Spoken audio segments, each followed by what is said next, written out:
mana murtii dhimma naannoo Harariidha magaalaa Harariititti inshaallah boru ganama subii achirrattan seeraan gaafatoota ana ofirraa quban qabne gibbii tiyya keessatti Sheekh Abdurrazzaaq natti dhufanii na cafaquudhaan yookiin angaan na cafaqne ani garuu mana ofittillee dhiisuu miti na sodaachisuudhaan anuu qaamni seeraadhaan na yaame na gorsanii erga qaamni seeraadhaan suuraa kana ni agartanii miti guyyaa boru akkanattan suuraa tana qabadhee abbicha kanaa fi isa na hiisisu isa na tume kana guyyaa boru mana hidhaatitti hidhuudhaaf ta'a taphtaaf godha sheer godha guyyaa boru wallaahi laziim narraa haa bari'u akka narraa bari'u abdiidhaan qaba guyyaa boru abdiin qaba taphtaaf godha hundummaan keessanuutu. Goda gamanaan nannalaa boru mana hidhaatitti fiduun dirqama kun ilaala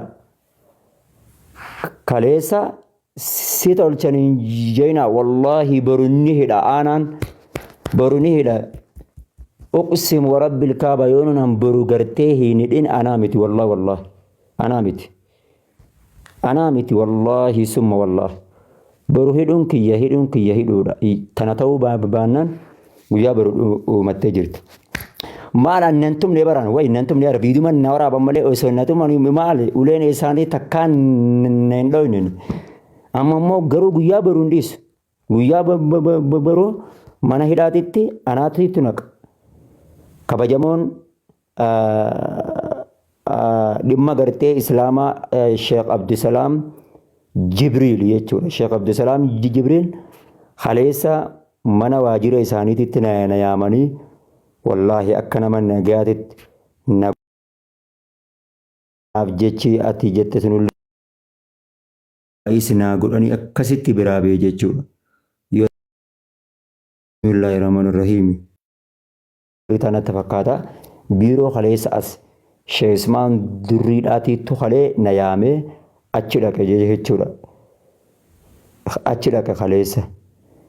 Yeroon achitti dhaqu suutatti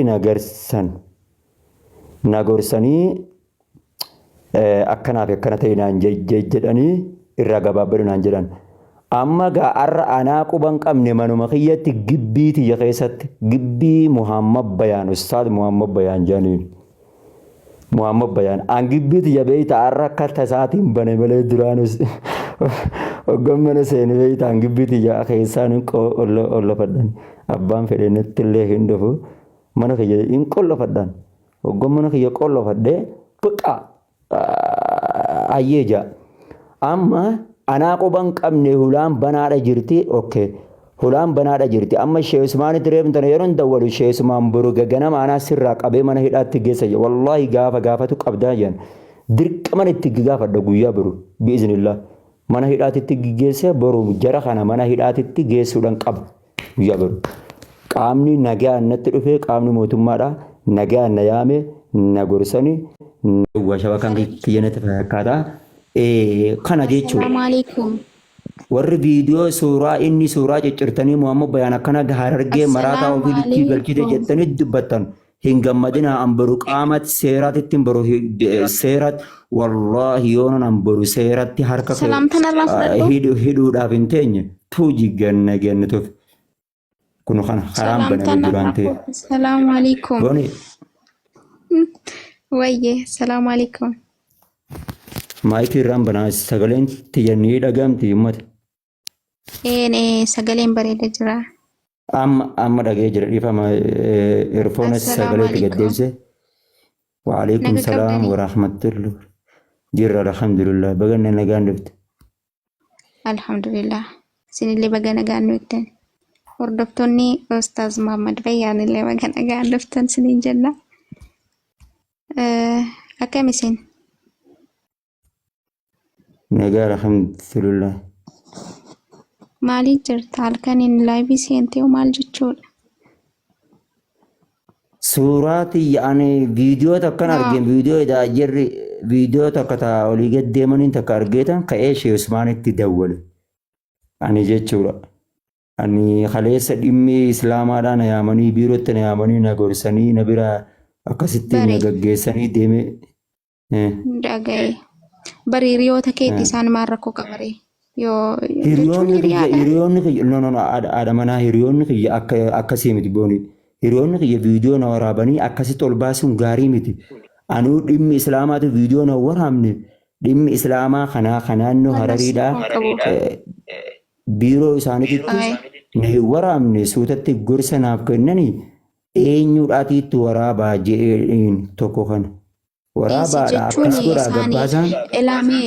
Ilaamee dhimma isaanii san dhimma ajandaan godhatinilleedha. Yoo osoo sitti himinillee yoo waraabanii Amma ifama si gaafachuu danda'u. Isaanumaatiitu ajandaa baasee ramma sheessumaan akkana jee jira. Ajandaa isin amma baaftanii jirtanii Muhammad Bayaan kun tumame maraataa keessan qabne jeni uummanni irratti duulanii maaliif gootanii maaliif ajandaa uumtanii jeeni barsheen uummanni hayaa boru seeraan isin gaafatu seeratti dhaqni deemi gaafadhu naan jee jira isheen. Halaas. Abboo wallahi wanna sangaroo osoo asirratti dubbachuu baattee maaliif jennaan isiniin kun nama qaaman ol bira jirudha.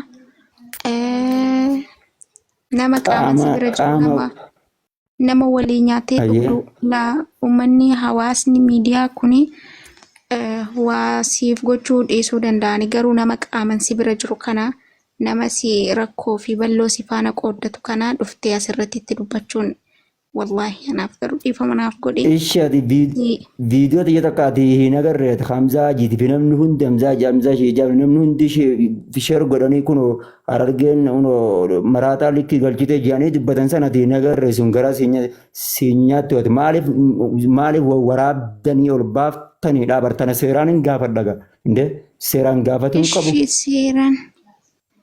Seeraan oo gaafatteellee bara ajandaa ta'uun qabdanii barreessanii wallahi wanni ajandaa kun akka malee ho'aa wanni lafarratti xumuramu bareedaadha. Maaliif namni kun jechuun Sheekh Abdurrazzaaq Faallee nama baay'ee si dhiyaatudha. Nama rakkoo kan kee hedduu si faana qoodataa ture. Nama xuqaa kan keellee hin feenedha. Amma immoo asirratti gaafa dhufte akkana gootuuni hin taatu. Isaan okkee dogongoranii viidiyoo san ol baasan yookaan beekanis ta'e yookaan immoo namootaaf barnoota ta'a jechuudhaanis ol baasuu danda'an. Yookaan immoo isaanillee miira keessa galchitee aarsitee dhuguma hin aarsitaati isaanillee aarsitee ta'uu danda'a. Kanaaf isaan ajjabaan godhatu. Anuu barkaleessa viidiyoo takka.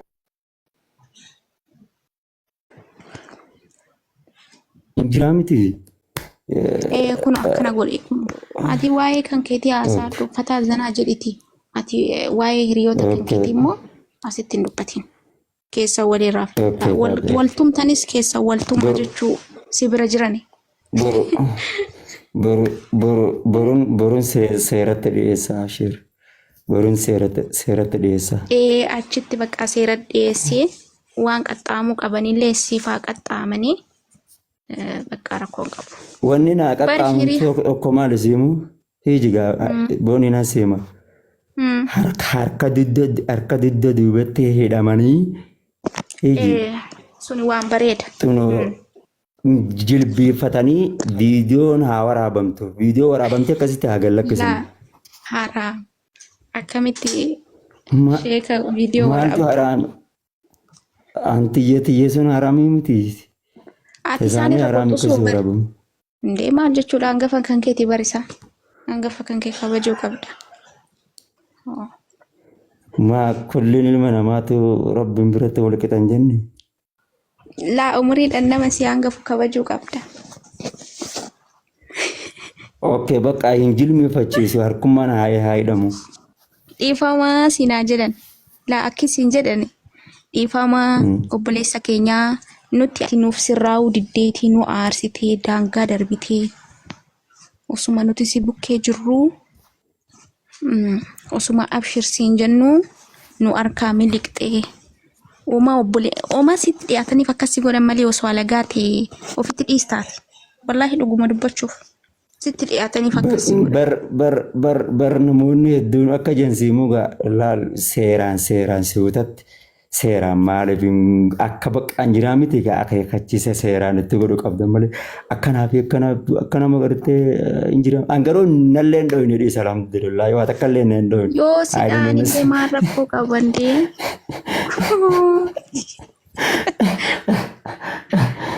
Laala uleen gaafa ijoollee namaan dhaaniitii fi ta'ammaatu bar lafeedhaan nama dhohitii bar. Dhugaa rabbi sadii yoo jilbaa kana keessa sidhaan sisa keessa deemtii bar akkati ganaa lafaa ka'uu hin dandeenye si godhanii. Har'a booda garuu amma booda namni takka hosi tuqaanatu bahee falmata. Amma taratan ishee dhiifaman godhaan moo baroonni kasaasa. Aara dhiifama godheef maaltu bakka kisiisin geesse. Sirumayyuu ati achitti bilbiluun qabdu ture. Bilbiltee immoo bakka waliin fixanii jirraa jedheen. Laa viidiyoo takka kaleessa waraabeetan gallakkisee viidiyoo baqqaan jiraa miti ulamaayii nama hedduu irratti akkasitti wallaahi baay'ee isaanillee naa galatoomanii injiraa miti ankaleessa dhiiroo waraana na qabu deemanii jechuun oggallaadha sheeko ismaanumaan na yaameechi nageessanii baqqaan jiraa miti gorsa naa kennanii har'a hoggoo hulaatii jedhufanii akkasitti natti ayyee jaanii viidiyoo maal jechuudha ayyama kiyyaan malee gallakkisa hundaafuu sheeko ismaan loleen jiraa dhiisaa. Berumur seorang gak pedut nanjut. Erga Sheikh ni lole ni. Ini yo enggak afra kalas. Atimo atis ka obbolum masani tidubbatadhu lole ni kabramo ما في مشكلة. دافع أنا بروح إن أكمل إن أجا قبض دافع يما. بقنا جا نرت. آمين والله بقنا جانا يكدي.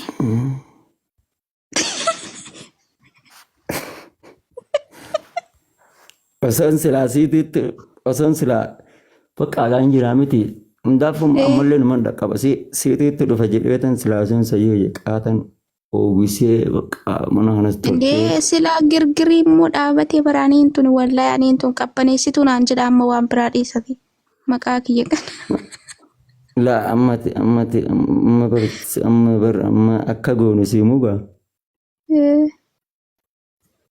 yugani fi baka yeron tabatis taba yeron asawatis adda bete achet demte baka anta katak olin tabachunu sinuma jirti dabati bagana gana tati sinjechi barbadeti atimanu nagate unu ambidora ay abshir akasi amma rafu dandeessa waan kana garuu waa takka illee barreessini waa takka illee post illee godhini isaanummaan waan godhaniif gaafa uummanni sooshaal miidiyaa irratti gadi oofu isaanutti sheenaan jechuudha beektaa. Ati hogga suuraa san garte sin dabbartu dhugaa rabbi hoggaanii fi mucaan akkanatti ija baasu ulee waan nama gootu sin dabbaru hogga suuraa xiyyeessan akkasitti wayi.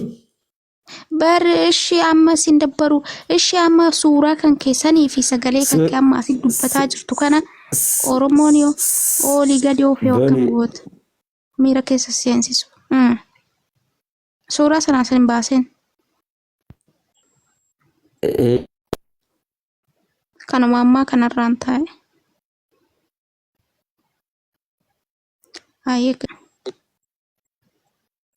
Kanuma taa'e kun tana bareedduudha bartuun. Maashaallah sheekni kun akkanatti ta'a malee sheekni suuraa namaan maxxansu.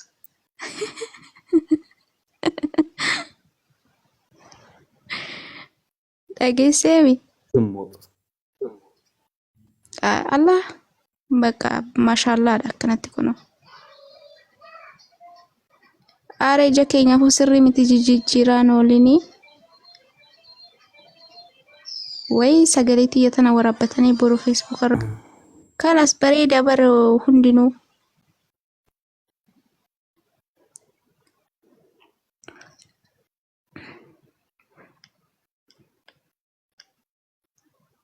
Taata kanuma sheekaa kanas si wajjin adeemsa. Akkana akkasitti. Ati saalaal kun uummanni amma akkanatti gammadee ofirraa kolfu kanan argitu. Ati immoo yoo loltee jettee namni bakka inni dabbarame hin cinqama ammallee waa ta'e bakka waa jechuuf akkas akkan jedhan. Dhugaa rabbi anaa lololii ganaa hin agartu. Bakka anaa kanatti taphatee diimuu qofa argate. Anaa fataa zanaa jirraa firraa jechuu qofa. Bakka mootummaan lensii fayyamaa beektaa? Warri miidiyaatiin lensii fayyamaa fataa zanaa jechuu tana hundi. Kaduraan dabbaramee ta'a hundillee lafa dhufee gaaboo haajee oggaa achitti argee bakka hobluma kanaa argu taakka jedhe taphuma kana qofaa argu tokko kana yeroo garii immoo yoo daawwaa taate daawwaa yoo daawwaan ta'in kofluma ofirraa achiif jijjiiraadhu fataa zanaa jijjiiraadhu guyyaa akka yeroo garii fa'aa ofirraa dhufnee taphanneetuma bahuu. Akkasii maashaallah tabarakallah ani akkasiif fedha kun.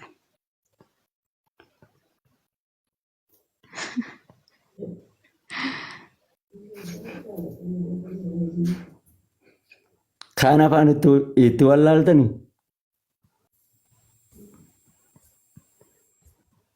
Ayyee hin baanu. Hin baan amma uummanni keenya kun akkanatti inni nu jaalate dhugaa rabbii wallaahi uummanni kun dhugaa rabbii uummata yeroo takka milkaawaa ja'ameela milkaawaa ol tufa dhugaa rabbii. ol tufa wallaahi rabbi sinaa milkeessu dhugaa rabbi ol